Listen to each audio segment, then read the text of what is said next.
Ah, c'est Yoko. C'est un enfer. Et Yanidan. Qu'un coup d'œil. Et pire, et Yann Yodan et Kankusho, où il y en a deux. Pouh, quelle galère. En plus, bien quand tu arrives à la moitié du kata, c'est là où tu es le plus cramé et il te faut enquiller les Yoko-Geri. Mon Dieu. T'as fait un excellent kata jusqu'à présent, qui claque, qui pète, super technique. Et pourtant, arrivé au Yoko, boum, c'est la chute libre. Ok, si c'est ton cas, cette vidéo est faite pour toi. Je vais te décomposer le mouvement, te le détailler et te donner plusieurs astuces. Allez, viens voir, je t'explique tout. Que tu sois dans Eiyanyudan ou éventuellement Kankusho, c'est exactement le même principe. Et on part en Kokutsu, d'accord? Ici, je te le montre ici. L'un va partir en Morote, l'autre va partir en Shutoke. Et c'est là où tu as bien compris, j'ai bien dit, le Kokutsu Dashi. Donc complètement le poids sur la jambe arrière. Et c'est là la difficulté. C'est que souvent quand on est pressé, on arrive à la moitié du kata, on commence à être cramé physiquement, crevé. Du coup, qu'est-ce qu'on fait? On garde ici le poids sur la jambe arrière, d'accord? Et de là, on veut tout de suite enquiller le Yoko alors qu'on a toujours le poids complètement bam ici. Du coup, ça demande un effort musculaire mais vraiment intense. Et en plus, tu peux même pas du tout décortiquer ton Yoko. Pourquoi? Parce que ça te demande tellement d'écarter tes jambes ici, là, bam, que c'est impossible de décortiquer ton Yoko. Donc, on va prendre le temps. En 1, je vais venir faire ici, tout simplement, mon transfert de poids. Je sais pas si tu as vu, du moment où je fais mon transfert de poids et que je monte le genou ne se monte pas dans l'axe de la caméra pour partir à l'opposé. Mon genou, je vais tout de suite le monter ici, 45 degrés. Je te le montre de profil. Regarde, on a bien le poids sur la jambe arrière. Règle numéro 1, transfert de poids. Et je monte le genou ici, 45 degrés. Comme tu peux voir, j'ai strictement ici ma cheville qui est alignée au genou, qui est alignée à l'anche, qui est alignée à mon épaule. C'est ce qui va faire mon point d'équilibre. Je te le montre ici dans l'axe de tout à l'heure. Je suis ici, transfert de poids, bim, 45 degrés. T'as vu que mon équité est complètement tiré. Point numéro 2, il va y avoir non pas l'extension du Yoko, comme beaucoup de gens pensent. Souvent, l'erreur, c'est qu'est-ce qui se passe? C'est que quand les gens ont monté le genou, ils ont tout de suite dans la tête de venir tout de suite tendre le Yoko. Sauf qu'à un moment donné, il manque ici un placement au niveau des hanches. C'est pour ça que les gens se flinguent les hanches, ils ont mal aux adducteurs, ils ont mal un peu partout. Ok? C'est pour ça que moi j'insiste, quand je vais faire mon Yoko-Geri, règle numéro 1, je monte le genou. Et règle numéro 2, c'est là où c'est hyper important, regarde bien, je vais montrer ma fesse ici, côté gauche, d'accord? Enfin, mon côté gauche à moi, peut-être pas à toi quand tu regardes la vidéo. Regarde bien ce qui va me faire ouvrir ici, tac, mon pied d'appui. Ça, c'est la phase de transition. Du coup, ça demande ici un travail, ici vraiment du carré des lombes. Et c'est là où souvent les gens font l'erreur. Je ne sais pas si tu as déjà vu. Des gens, souvent, ils font des pseudo-yoko. Pseudo ici, moitié mawashi-geri, on ne sait pas trop ce que c'est. Eh bien, je vais te dire d'où ça vient. C'est que tout simplement, regarde bien, quand les gens, je te le montre de profil, ils passent en phase 2, regarde bien mon pied ici, il est dans l'axe. Eh bien, quand ils vont ouvrir les fesses et ouvrir le pied d'appui, comme je t'ai expliqué précédemment, qu'est-ce qu'ils vont faire? Ils vont venir faire ici, tac, un talon-fesse. T'as vu, c'est aligné à ma jambe d'appui. Mais du coup, quand ils vont tendre le Yoko, qu'est-ce qui se passe?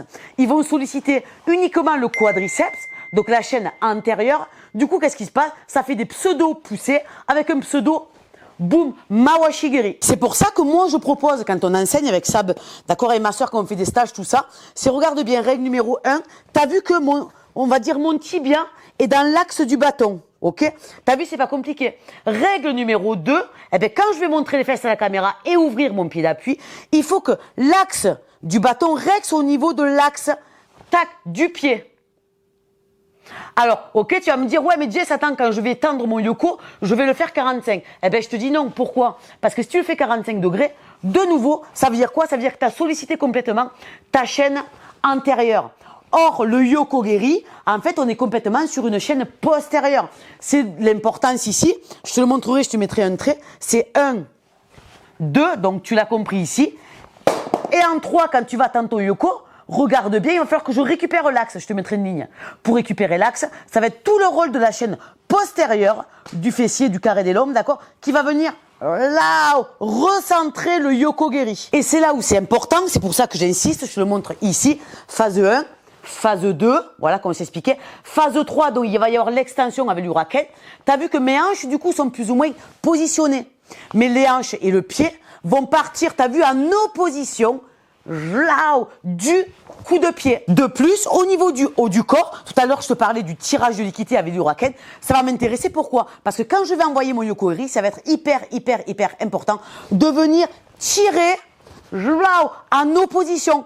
Comme si, tu vois, la cage thoracique, c'était un élastique.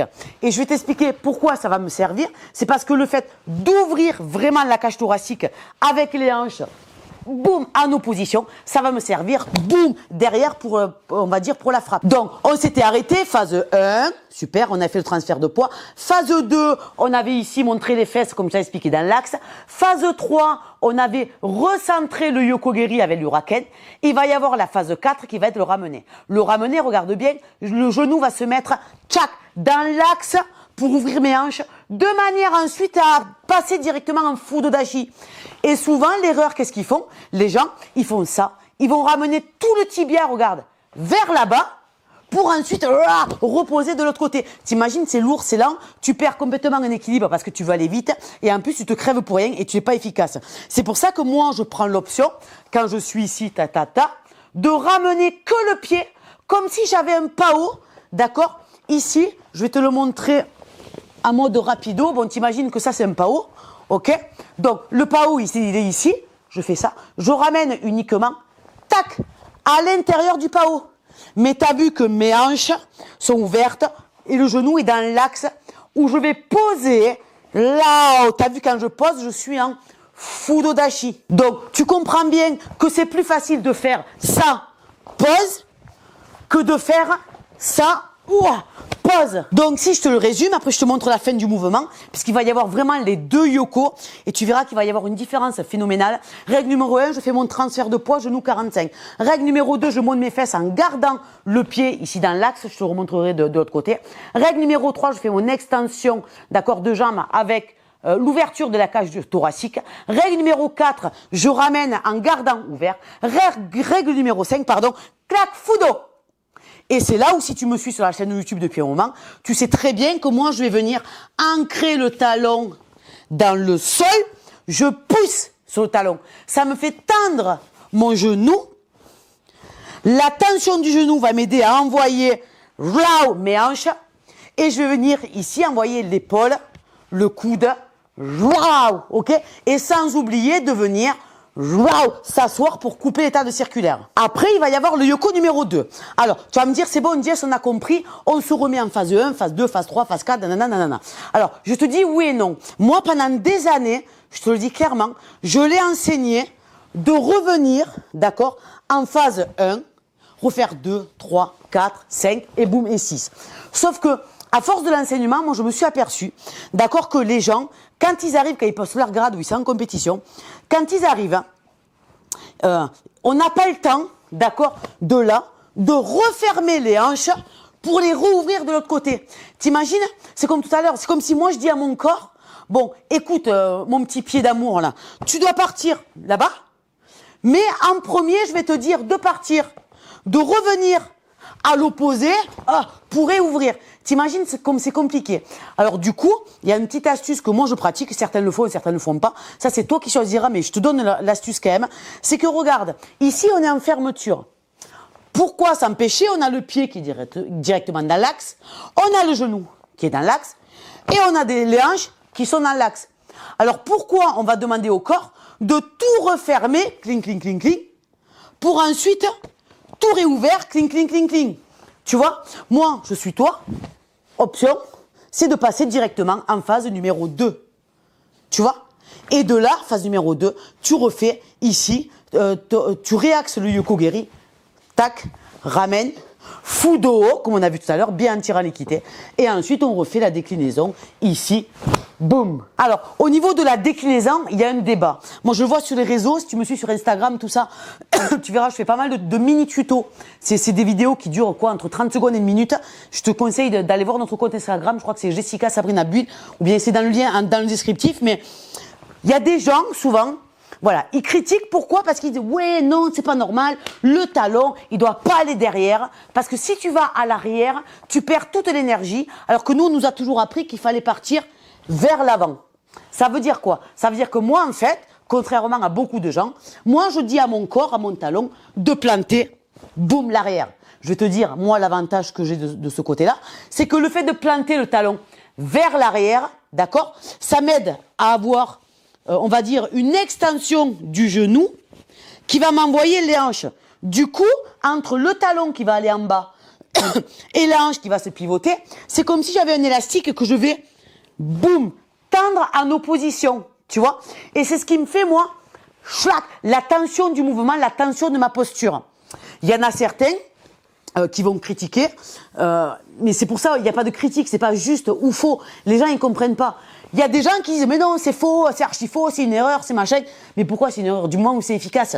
Regarde, il y a des gens, qu'est-ce qu'ils vont faire, eux? Ils mettent uniquement, ils pivotent sur le talon, et c'est les orteils qu'ils amènent devant. Moi, je sais pas trop le faire, d'accord, je suis pas à l'aise avec ça.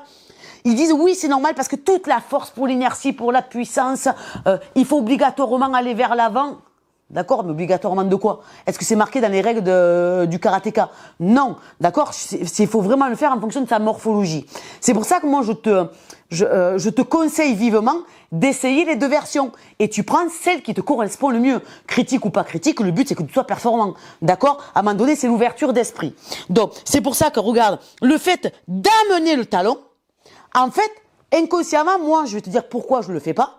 C'est parce que le fait de se retrouver sur le talon, il faut lever le cochis. Le fait de lever le cochis, regarde bien, je passe d'un genou fléchi à, hop, eh ben, une extension, parce que ma cheville, elle peut pas aller plus haut. Tu comprends? Du coup, si tu fais ça, ça veut dire quoi? Ça veut dire que je me sers plus de la poussée de ma jambe arrière. J'ai uniquement les orteils qui font ça. Tu comprends? Donc moi, je suis pas performante, puisque moi, ce qui m'intéresse, en plus, étant une fille, si on veut rester dynamique, tout ça, et performant, physiquement, on peut pas rivaliser avec un mec. Du coup, il faut bien trouver des astuces. Mais cette astuce-là, c'est pas bien uniquement que pour les filles. Ces astuces, c'est bien aussi pour les mecs. C'est pour ça que moi, le fait au contraire, de pivoter sur le cochis, évidemment, tu lèveras pas le talon, hein, d'accord? On le lève un petit peu. Mais regarde, je garde ma flexion, pour ensuite jouer sur cette extension qui va me propulser devant, qui m'aide à envoyer, boum, mes hanches, et les hanches vont m'aider à envoyer mon épaule, c'est ce qui m'intéresse, boum, pour ce mouvement-là. Tu comprends? Donc, il n'y a pas de règle d'or, en fait. C'est pour ça, moi, ce qui m'énerve un peu, c'est que les gens, ils sont figés sur ce qu'ils apprennent. Moi, par rapport au karaté que je faisais il y a 20 ans en arrière, je te garantis que j'ai évolué sur les yokos, que tout à l'heure, je t'ai expliqué qu'il fallait obligatoirement rester dans l'axe, là. 1, 2, 3, 4. Parce que sinon, les gens, si de là, ils passent là, qu'est-ce qu'ils font? Ils font des pseudo-yokos, pseudo-mawash, comme je t'ai expliqué. Mais il y a 90% des gens, je leur corrige ça. Mais tu as une autre partie, 10%, qui, elles font pourtant ce que moi je déconseille. Elles font ça, et pourtant, ils arrivent à avoir des super yokos. Bon, eh bien alors, à ces 10%-là, je vais pas dire, ah non, c'est interdit, le pied, il faut qu'il soit là. Non. Si elle me fait des super yokos, je les laisse. Parce que peut-être que dans leur morphologie, c'est le système qui leur convient le mieux. Tu comprends? C'est pour ça que il y a ce qu'on t'apprend, mais aussi il y a ce que tu ressens et surtout ce que tu peux faire ou ne pas faire en fonction de ta souplesse, de ta morphologie et ainsi de suite. C'est pour ça que moi j'insiste, il n'y a pas de règle de oui, de règle de non. La règle, c'est juste dans les katas, il ne faut pas déformer les mouvements, c'est tout. D'accord? Voilà, c'est tout. Mais la suite, tu peux métamorphoser un petit peu. Imagine, tu as un yoko qui te flingue les hanches. Tu vas continuer pendant des années à faire un yoko qui te pète les hanches? Non. Tu vas essayer de modifier. Pourquoi? Pour essayer de plus avoir de douleur et éviter la prothèse de hanche derrière. Bon voilà, je me suis un peu éparpillée, mais c'est vraiment important que tu comprennes ça. Je vais te le résumer. D'accord? Donc, phase numéro 1, transfert de poids ici, 45 degrés. Phase numéro 2, ouverture du pied d'appui. D'accord? Le pied ici ou le pied là. Phase numéro 3, le but, ça va être de venir recentrer, je te montre face à la caméra, recentrer le yoko. Phase numéro 4, pardon, tac, je reviens dans l'axe. Je reviens dans l'axe. Ouverture des hanches, je pose en fudo. Je décline avec le koshi ou le talon, blablabla, comme je t'ai expliqué tout à l'heure. Boum! Sur ton deuxième yoko, on peut partir directement en phase 2, phase 3, phase 4, hop, phase. Et après, tu déclines comme tu veux. Voilà. Mais ce qu'il faut que tu comprennes, tu as vu que le yoko, je l'ai vraiment détaillé.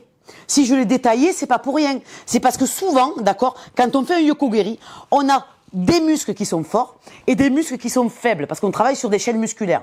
Ben, selon les individus, ok, selon les individus, t'as des muscles forts qui travaillent et c'est pour ça que t'as certaines personnes, elles vont avoir telle forme de yoko. Et puis d'autres, complètement une forme complètement différente. Pourquoi? Parce qu'on a des muscles forts et des muscles faibles. Et chacun, ces muscles-là sont différents. Ok? Donc, le fait de travailler yoko, les yoko phase par phase, exactement comme je t'ai expliqué la phase 2 de bien positionner ses hanches, phase 3, nanana, ça oblige aux muscles faibles de continuer à travailler. Tu comprends? C'est pas habitué ici, surtout le carré des lombes, là. Ce muscle-là, là. Tac. Je te garantis que celui-là, il est super compliqué à faire. Parce que souvent, les gens, qu'est-ce qu'ils font? Ils montent ici, ils redescendent, boum, pour solliciter ici un engagement au niveau de la jambe. Alors qu'en principe, c'est on garde plus ou moins au même niveau pour ensuite, boum, envoyer le yokogiri. Mais quoi qu'il arrive, t'as vu que je prends le temps quand même de faire mon transfert de poids sur le numéro 1. Si tu prends l'exemple, par exemple, de Ian Nidan, tac, tac, tac, transfert de poids, hop, pour enquiller le yoko. Si tu prends, comment il s'appelle, Kankudai, à la fin, tac, tac, boum, d'accord, flexion de la jambe arrière. Pareil, transfert de poids pour enquiller, boum, ton yokogiri. Donc tu vois qu'il y a quand même, il faut aller vite, oui, mais il faut prendre le temps de faire des transferts de poids pour ensuite accélérer le mouvement et l'optimiser. Donc voilà, j'espère que cette vidéo t'aura plu. Marque-moi en commentaire ce que toi tu fais, ce que tu pratiques, ce que tu penses pas faire ou que tu aimerais faire. Vraiment sur ces mouvements types, parce que c'est important d'avoir une ouverture d'esprit. J'espère que cette vidéo t'aura vraiment porté conseil. Essaye de mettre ça en place, mais tu vois, calmement, étape par étape, sans t'enflammer. Parce que si tu fais toujours des mouvements généralistes, pour être rapide et fort, en fait, tu n'y arriveras pas. Le but du jeu, c'est de décomposer tous les micro-mouvements qu'il y a dans le mouvement, clac, clac, clac, clac, clac, clac, pour faire des micro-déclinaisons, pour ensuite, pour pouvoir avancer et avoir des mouvements qui soient plus performants. Voilà. Donc, si tu as des questions, des commentaires, n'hésite pas ou pas à les mettre sous la vidéo. Je te dis à très bientôt pour une prochaine vidéo. Gros bisous. Bye bye.